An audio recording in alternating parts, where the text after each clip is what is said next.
Swastiastu, salam sejahtera untuk kita semua. Sebelumnya perkenalkan nama saya Nikade Ayu Putri Saraswati, NIM 2014-90-1131. Saya mahasiswi Profesi Nas ITKS Bali. Pada kesempatan ini, saya akan menjelaskan tentang strategi pelaksanaan dan strategi komunikasi tindakan keperawatan merawat luka.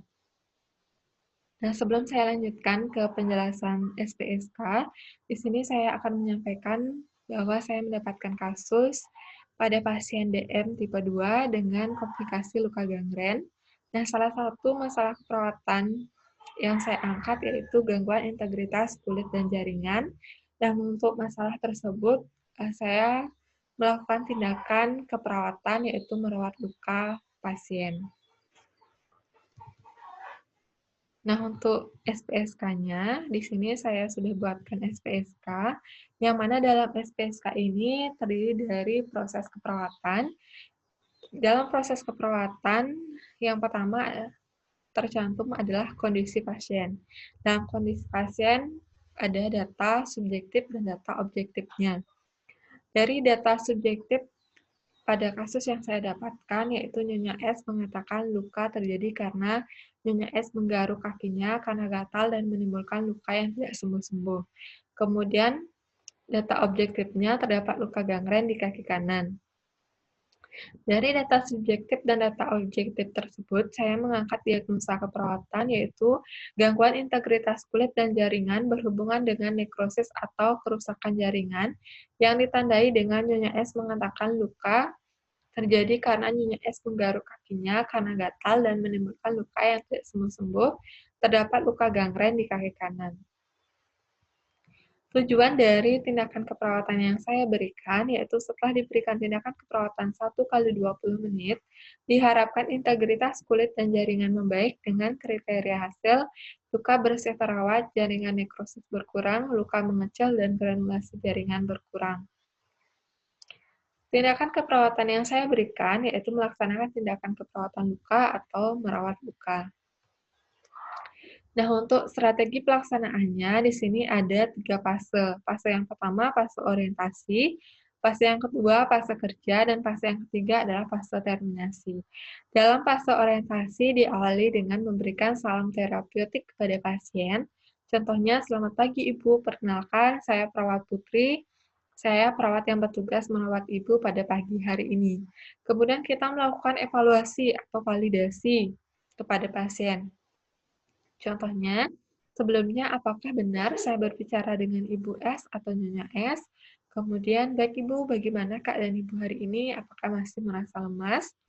Kemudian kita melakukan kontrak. Kontrak di sini terdiri dari kontrak topik, kemudian meminta persetujuan pasien, kontrak tempat, dan kontrak waktu. Untuk kontrak topik, contohnya, kedatangan saya ke sini bertujuan untuk merawat luka Ibu agar tetap bersih. Nah, perawatan luka ini bertujuan untuk mencegah terjadinya infeksi dan mempercepat proses penyembuhan. Kemudian kontrak meminta persetujuan pasien, contohnya bagaimana Bu, apakah Ibu setuju dengan tindakan keperawatan yang akan saya lakukan. Kemudian untuk kontrak tempat, untuk tindakannya bertempat di ruangan ini ya Bu, kemudian untuk kontrak waktunya, tindakan ini akan berlangsung kurang lebih 20 menit ya Bu. Kemudian fase yang kedua adalah fase kerja, yang mana dalam fase kerja ini tercantum langkah-langkah tindakan keperawatan sesuai dengan checklist yang terlampir. Untuk checklist keperawatan luka sudah saya lampirkan pada slide yang terakhir.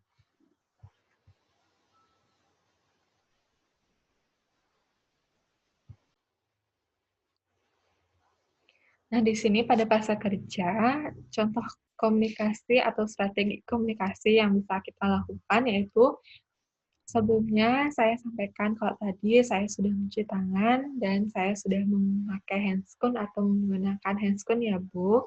Kemudian selanjutnya saya akan mengatur posisi Ibu agar lebih nyaman pada saat saya melakukan tindakan. Lalu saya akan memasang penghalas di bawah luka kaki Ibu dan saya akan menaruh bengkok. Bengkok akan saya gunakan untuk menaruh alat-alat yang kotor setelah saya melakukan perawatan luka. Kemudian lalu saya akan melepas balutan luka yang sebelumnya dengan pinset, dan saya akan melepas handscoon dan mencuci tangan kembali. Baik Ibu, alat set perawat luka sudah saya siapkan. Apakah ada yang ditanyakan sebelumnya atau apakah ada yang kurang jelas sebelum saya mulai tindakan perawatan luka? Baik Ibu, jika tidak ada tindakan perawatan luka, saya akan mulai ya Bu. Kemudian saya akan menggunakan sarung tangan, lalu saya akan mengkaji luka Ibu dari warna, kedalaman, luas luka, dan kebersihan luka. Setelah itu, saya akan lanjutkan dengan membersihkan luka Ibu dengan cairan elektrolit. Nah, pada saat kita melakukan pembersihan luka, ada beberapa cara yang kita lakukan dalam pembersihan luka. Pembersihan luka ini kita lakukan dari arah dalam keluar. Contohnya, misalnya di sini ada luka, kita bersihkan dari dalam ke arah luar. Seperti itu. Kemudian pada saat kita melakukan pembersihan luka, kita kaji juga pada luka pasien, apakah ada keluar pus atau tidak. Cara mengkaji ada pus atau tidak, misalnya di sini ada luka, kita tekan-tekan daerah sekitar luka, apakah ada pus atau tidak. Kemudian sambil kita membersihkan luka, kita kaji juga apakah ada jaringan nekrotik atau jaringan yang rusak pada luka pasien. Jika ada jaringan nekrotik atau jaringan yang rusak pada luka pasien, kita lakukan tindakan debridemen. Tindakan debridemen adalah tindakan mengangkat jaringan yang rusak pada luka pasien. Tindakan debridemen ini bisa kita lakukan dengan menggunakan pinset untuk mengangkat jaringan yang rusak, atau kita bisa memotong jaringan yang rusak tersebut dengan gunting. Setelah kita melakukan pembersihan luka sudah bersih, kemudian kita keringkan dengan kasa steril. Ketika kita membersihkan luka itu, kita cukup dengan menekan-nekan saja di area luka. Kita keringkan sampai luka itu benar-benar kering. Kemudian, jika sudah bersih dan luka sudah kering, kita lanjutkan dengan menutup luka tersebut. Nah, di sini ada contoh komunikasinya. Baik Ibu, luka Ibu sudah bersih. Tadi ketika saya bersihkan ada sedikit pus dan ada sedikit jaringan yang rusak. Tadi sudah saya angkat jaringan yang rusak tersebut dan lukanya sudah saya bersihkan. Tadi luka Ibu terlihat berwarna merah, dan sekarang saya akan tutup luka Ibu dengan kasa basah, kemudian saya tutup dengan kasa kering, dan saya akan balut dengan kasa gulung. Selanjutnya, setelah kita selesai melakukan tindakan, setelah kita menggulung atau menutup luka pasien, kita rapikan alat-alatnya. Baik Ibu, saya sudah selesai melakukan pembersihan luka atau merawat luka Ibu. Sekarang saya akan merapikan alat-alat. Setelah kita melakukan atau merapikan alat-alat yang tadi kita gunakan, kita bisa melepas semua APD. Salah satunya melepas sarung tangan. Kita lepas, kemudian kita mencuci tangan dengan 6 langkah cuci tangan. Kemudian untuk fase yang selanjutnya adalah fase terminasi. Dalam fase terminasi ini kita perlu melakukan evaluasi, yang mana evaluasi terdiri dari evaluasi subjektif dan evaluasi objektif. Di sini ada contohnya untuk evaluasi subjektif, contoh komunikasinya, bagaimana Ibu perasaannya setelah saya merawat luka Ibu. Kemudian untuk evaluasi objektifnya, contohnya, saya lihat Ibu tampak merasa lebih nyaman ketika luka Ibu sudah saya bersihkan. Kemudian untuk rencana tindak lanjutnya, perlu kita sampaikan kepada pasien apa rencana tindak lanjut yang akan kita lakukan dan apa rencana tindak lanjut yang bisa dilakukan oleh pasien.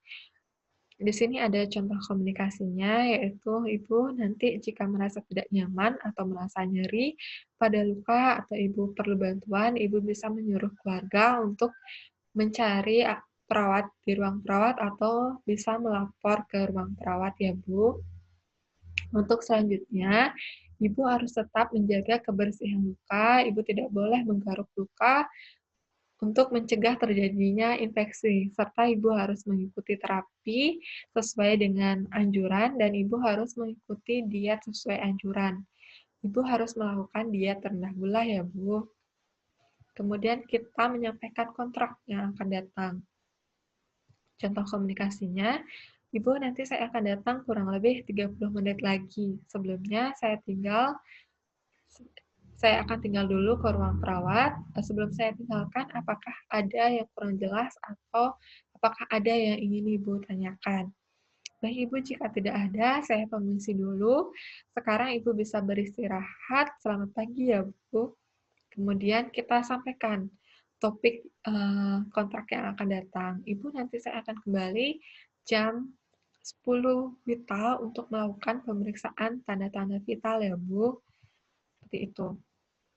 Nah, sekian dari proses tindakan keperawatan yang saya lakukan sesuai dengan strategi pelaksanaan dan strategi komunikasi yang sudah saya buat. Nah, di sini saya sudah lampirkan checklist atau SOP tentang merawat luka. Ini adalah checklistnya. Baik, sekian yang dapat saya sampaikan. Jika ada kesalahan atau kekurangan, saya mohon maaf. Saya akhiri dengan Parama Santi. Om Santi Santi Santi Om.